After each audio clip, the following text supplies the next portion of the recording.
und Nacht mit Rosen bedeckt, mit Näglein besteckt, schlupf unter die Deck. Morgen früh, wenn Gott will, wirst du wieder geweckt. Morgen früh. ¿Qué es la verdad?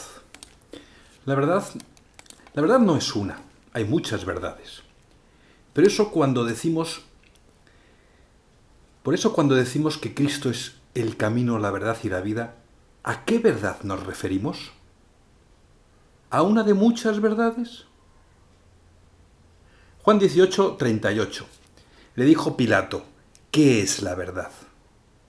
Y cuando hubo dicho esto, salió otra vez a los judíos y les dijo, yo no hallo en él ningún delito. Pues muy despistado se encontraba Pilatos, aunque sin respuestas por parte de nuestro Señor Jesucristo. Nadie se entrega a la muerte voluntariamente si no es por una razón de mucho peso. El peso para este romano no era ni el poder ni el dinero. Entonces, ¿qué era? ¿Qué era? Os podéis imaginar a Pilatos con la fuerza, el poder que tenía en ese momento, ¿no? Muy del mundo, evidentemente, ¿no? Quizás la verdad puede estar por encima de los poderes de este mundo. Su pregunta quedó sin respuesta, porque la respuesta es para los que tienen oídos para oír. La respuesta es para los que tienen oídos para oír, para los sencillos. Y desde luego, no para aquellas personas que hacen del mundo, me refiero al mundo peyorativo, su vida, su alma.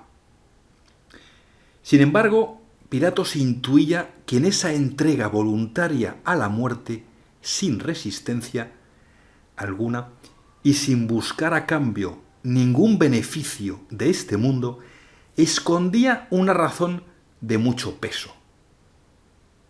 A lo mejor intuía, quizás, que Cristo se refería a la verdad de las verdades, ¿no? A la verdad absoluta.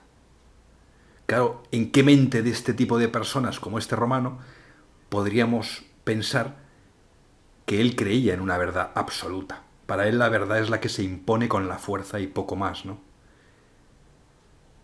Bienvenidos, hermanos buscadores de Dios.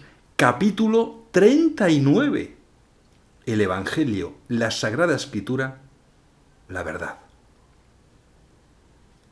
¿Qué es la verdad? La verdad absoluta. Si nos hacemos esta pregunta, ¿qué contestación podríamos dar? ¿Acaso Cristo nos respondería de una forma sencilla? ¿Acaso esta respuesta no va dirigida a aquellos que tienen oídos para oír y por tanto para los sencillos? Pues Dios es amor. La verdad es Dios. La verdad es el amor. Y todo aquello que de este amor en mayúsculas, bien entendido, trasciende al ser humano, proveniente de Dios, de nuestro Padre del cielo. Por tanto, si todo lo que proviene de nuestro Padre del cielo es la verdad, su voluntad también es la verdad. Y su voluntad fue que su Hijo se hiciera hombre, se hiciera carne como nosotros, y nos enseñara la verdad. Nos enseñara a amar al Padre y a amar a los hermanos. Por ello, el Evangelio es la verdad. ¿Es la única verdad el Evangelio? Esta es otra buena pregunta. El Evangelio es base de la verdad, porque en el Evangelio el amor se despliega en todo su esplendor, para el ser humano, es decir, vemos el esplendor del amor de Dios en cuanto a esta vida en este mundo. Lo veremos en su absoluto esplendor cuando estemos en nuestra próxima vida, cara a cara con nuestro Padre del cielo. Por tanto, el Evangelio es la base absoluta de la verdad para el ser humano. Y por tanto, el Evangelio es fuente para recibirlo, para gozarlo en nuestro Padre del cielo y para darlo a los demás. Ese amor lo recibimos del Padre, ese amor lo gozamos en el Padre, junto al Hijo, evidentemente, y al Espíritu. Y ese amor nuestro Padre del cielo quiere que lo demos a nuestros hermanos, a los demás. Así hemos de hacer, así hemos de obrar. Esa es su voluntad. Por ello, a través del Evangelio, como si lo utilizáramos como un filtro, este concepto es muy importante. El Evangelio lo tenemos que entender. El Evangelio no podemos entenderlo por versículos sueltos, ¿no? Hay mucha gente que dice, porque el versículo tal dice esto, el versículo cual dice otro. Miren, el Evangelio, mis queridos hermanos buscadores de Dios, hay que leerlo una y otra vez, porque un versículo es como si estuviéramos delante de un cuadro, delante de una pintura. Un versículo, por ejemplo, puede ser una esquina de ese cuadro. Si nos fijamos solo en esa esquina, no vamos a ver el cuadro. Si nos fijamos en esa esquina, a lo mejor vemos, yo qué sé, imaginemos un cuadro con una pintura, ¿no? Pues a lo mejor estamos viendo, no lo sé, un pelo de una persona, un cabello de una persona. Cuando vemos el cuadro entero, resulta que no era un cabello, sino que era una rama de un árbol, ¿de acuerdo? Entonces nos hemos equivocado. ¿Conforme? Es decir, el Evangelio hay que verlo en su totalidad. Hay que reflexionarlo y meditarlo en su totalidad. De esa forma, entendemos que el Evangelio es puro amor. Si pudiéramos estrujar el Evangelio, ¿verdad? Hacer como un zumo, como cuando hacemos un zumo de naranja, un zumo de limón, ¿no? Pues la única gota que saldría del Evangelio, si solamente saliera una gota, esa gota se llamaría amor.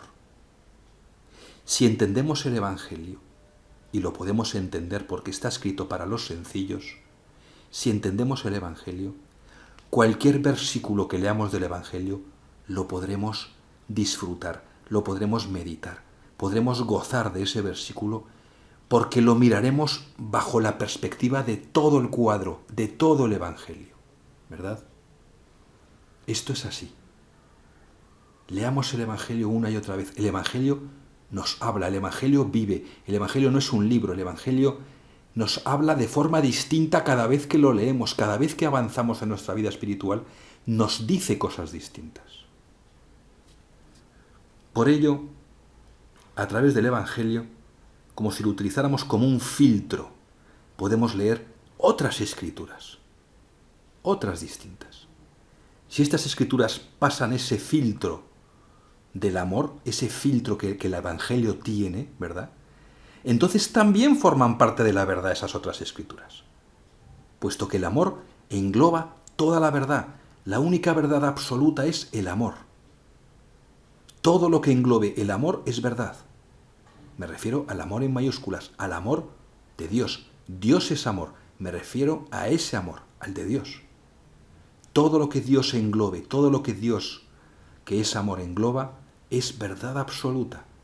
Cualquier escrito, cualquier palabra, cualquier acción que veamos en nuestros hermanos que provenga de ese amor, es verdad.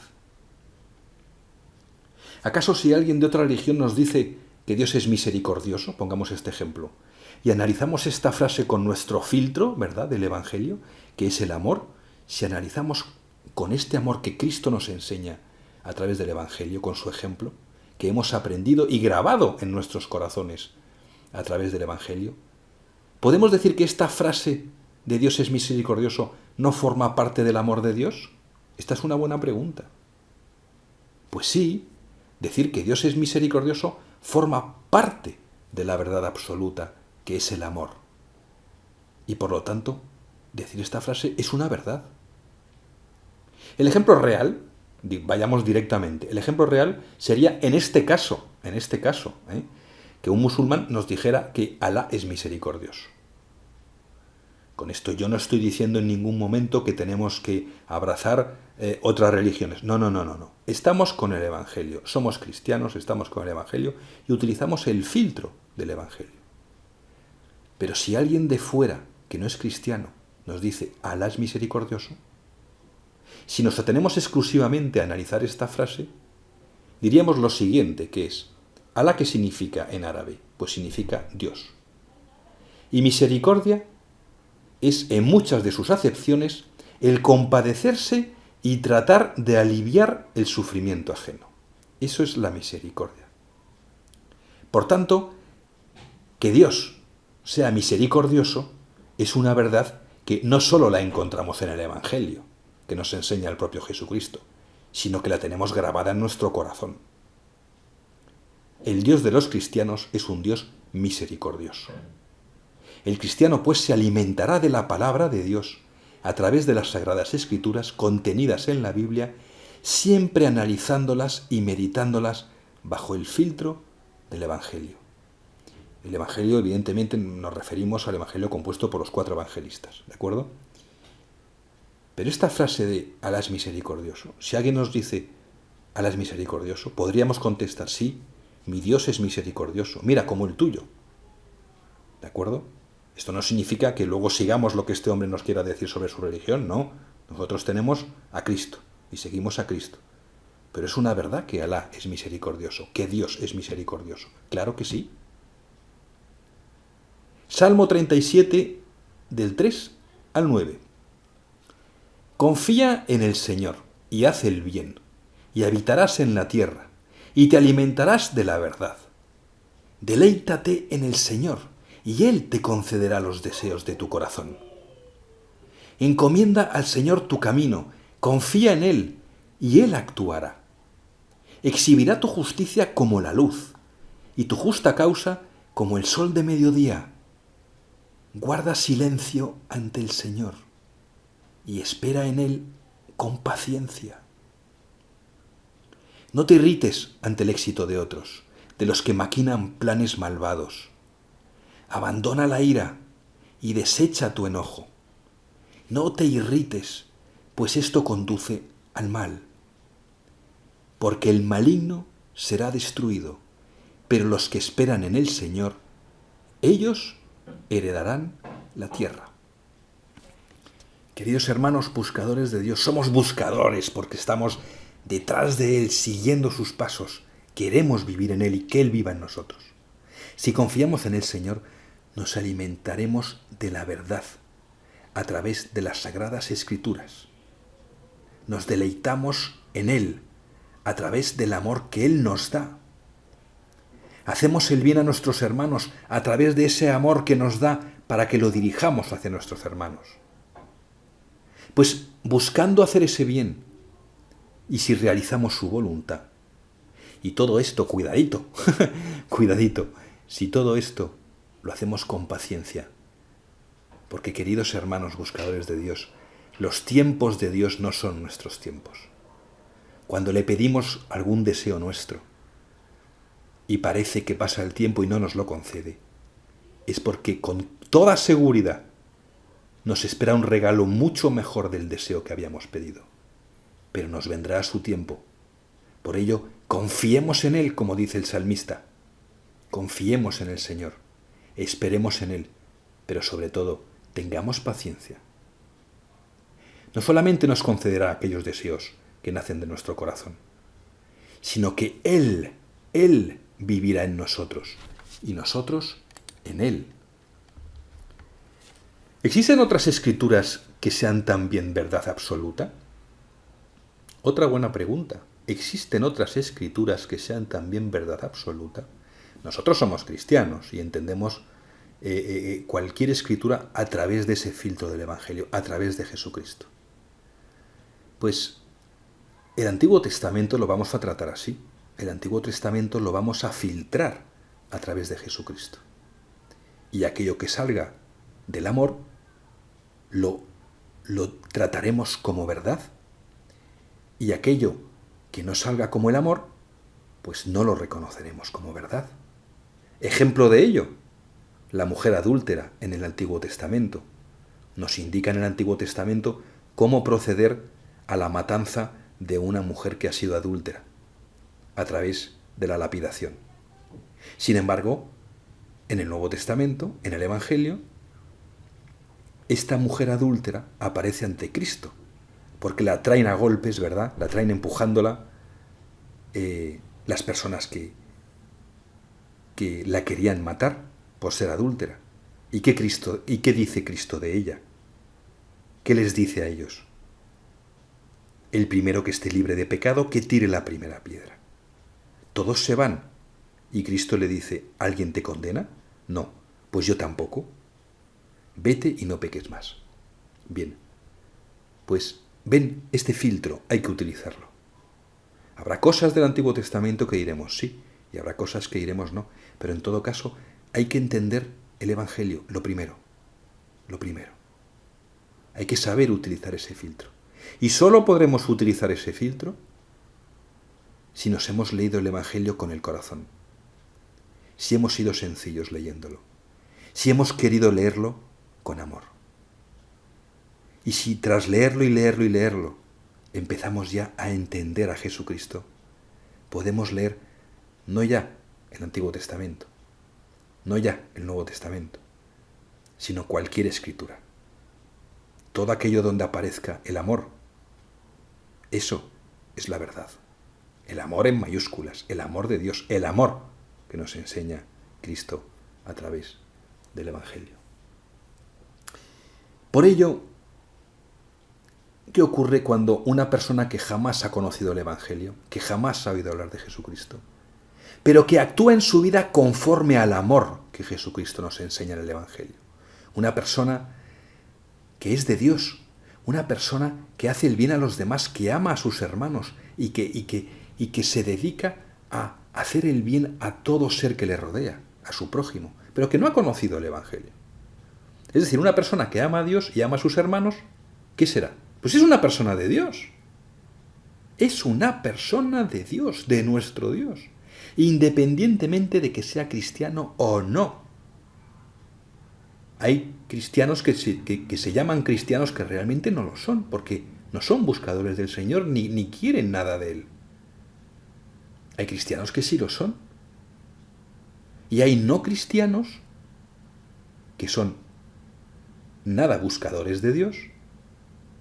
Y hay no cristianos que buscan a Dios en su interior, que encuentran el amor que Dios les da, que ese amor lo aplican no solamente a su Padre del cielo, sino a los demás, y que ayudan a los demás y son misericordiosos y caritativos con sus hermanos. ¿Acaso estos no van a salvarse? Miren, mis queridos hermanos buscadores de Dios, la sorpresa se la va a llevar la sorpresa esta persona no cristiana, pero que es de Dios, cuando llegue al cielo. Porque ¿saben lo que le va a ocurrir? Que se encontrará con el abrazo de nuestro Señor Jesucristo. Y se encontrará con el beso de nuestro Papá del cielo, de nuestro Abba. Pues a eso vino Jesucristo al mundo, a enseñarnos a amar y a perdonar. Juan 13, 34. Amaos los unos a los otros como yo os he amado. Hasta pronto, hermanos buscadores de Dios. El lobo como el tiempo viene cual ladrón. Pero últimamente parece que nos adelantamos a él, pues estamos finalizando un poco antes que de costumbre. Lobo, lobito, esta vez no me has visto. Reflexionemos y meditemos en nuestro corazón. Nuestro alimento es el Evangelio. Nuestra espada a partir de hoy es el Evangelio. Cuidadito. Con amor se combate todo. Nuestra espada está hecha de amor, no de acero. No olvidemos esto. Perderemos batallas, pero la guerra final, esa la ganaremos. Porque Dios habita en nosotros. Y porque Él ha dicho que el maligno terminará y él vencerá. Los que estemos a su lado, venceremos. Nos despedimos con la oración. Gracias te doy, Padre mío del cielo, por enviarme a tu Hijo predilecto, para enseñarnos a amar y perdonar, a través de tu amor y perdón, en la figura de tu Hijo Jesucristo. Te ruego me des fuerzas para alimentarme diariamente del Evangelio y de las Sagradas Escrituras, para comprenderte y seguirte a través de quien es camino, verdad y vida. Haz en mí según tu palabra. Amén.